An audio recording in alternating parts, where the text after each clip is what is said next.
Maibach rather. Michael is the former president of European American Business Council. Thanks very much for joining us tonight, Michael. So, as Sarah said there, an incredible night for the Conservatives, even better than they thought, than most people thought perhaps. What do you put this result down to?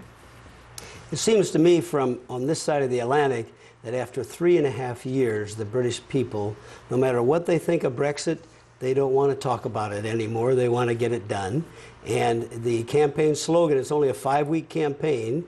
Prime Minister Johnson's slogan was, "Get Brexit done." And he just got an 86-seat majority to get this done. It will begin January 31st. I mean, there's been also a lot of resistance against Brexit too. I think a lot of people rumouring that there could be another referendum on the horizon, but it seems like Labor has fallen short of that idea. Do you think it's partly because Corbyn wasn't delivering for his party, or did his campaign approach completely fail? What went wrong here? Well, the British people spoke 3.5 years ago. Mrs. May called an election where she was trying to get a larger majority. Instead, she lost her majority. And then they've been stuck in the parliament ever since, really what we call a hung parliament. There was no majority. And after Prime Minister Johnson took over, he realized that unless I have a larger majority, I'm going to continue to be stuck. And so he took a big gamble. I think on the other side, Mr. Corbyn simply said, remember socialism that we tried in the 1960s and 70s? Let's try that again. Let's nationalize things, raise taxes, etc. UK is a very competitive economy, has the lowest tax rate in the G7. He wanted to have the highest tax rate and a lot more nationalization. I think they also said today no to more socialism.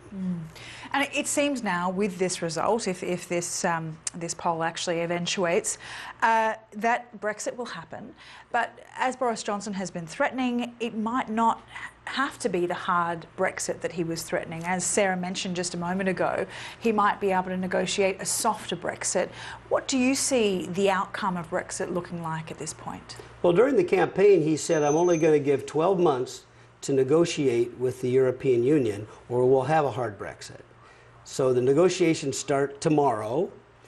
He has to start to decouple all the regulatory structures, the tariffs and all kinds of things. He needs to negotiate in the next 12 months a free trade agreement with the European Union, which should have been worked on when Mrs. May took over 3 years ago, but people didn't work on that.